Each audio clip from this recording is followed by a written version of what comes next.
Hi, మీరు చూస్తుంది దొండకాయ పచ్చడి అండి, దొండకాయ chutney. Welcome to Bindu's world and Bindu's simple way of living. ఇవాళ అరకిలో దొండకాయ కూర చేస్తే దాదాపు డజన్ పైన దొండకాయలు పండిపోయి వచ్చినాయండి. ఆ పండిపోయిన దొండకాయలు పల్లీలు పచ్చిమిరపకాయల కాంబినేషన్తో అలా చట్నీ చేసేసాను. తాలింపు కూడా వేస్తున్నాను చూడండి. ఓకే, రెసిపీలోకి వెళ్ళిపోదాము. Let's get started. ఫస్ట్ ఒక చిన్న బౌల్ తీసుకొని ఎన్ని చారడు పల్లీలు, దానిలో కాస్త రంగు తిరిగిపోయిన పచ్చిమిరపకాయలు ఉన్నాయండి.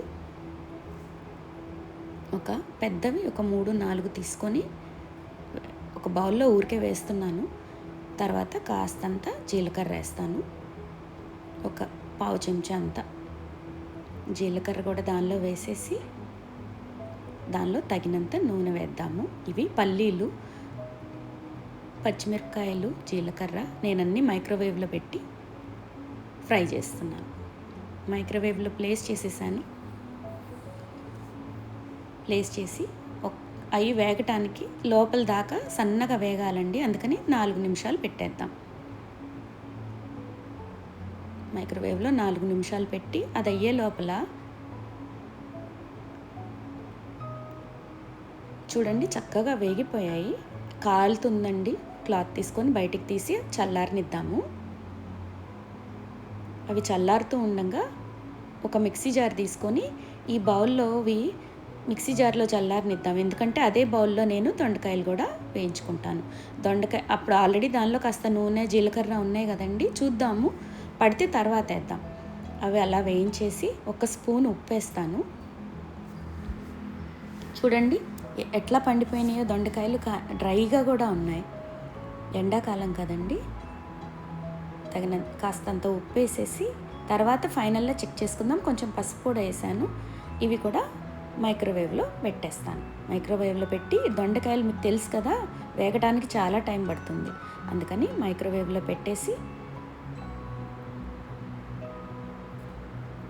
ఎంత టైం పెట్టేస్తాను, ఒక 6 మినిట్స్ పెడతాను. ఇది ఇందులో పెట్టేసి నేను పక్క పనులు చాలా చేసేసుకుంటూ ఉంటానండి.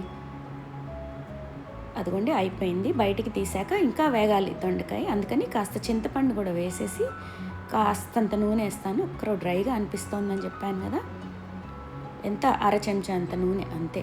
తర్వాత మనం తాలింపులో వేస్తాం అంతే. ఓకే, మిక్స్ చేసేద్దాము.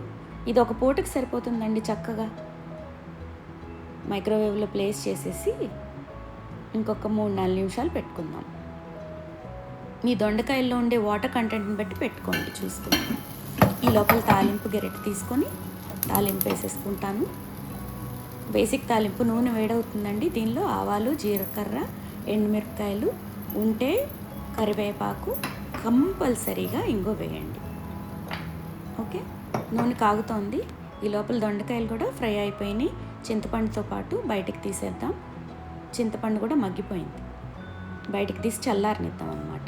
ఓకే, ఇప్పుడు ఇందాక మిక్సీ జార్లో పల్లీలు, పచ్చిమిరపకాయలు, జీలకర్ర అన్నీ వేసాం కదా, ఇవి కూడా జార్లోకి ట్రాన్స్ఫర్ చేసేస్తున్నాం.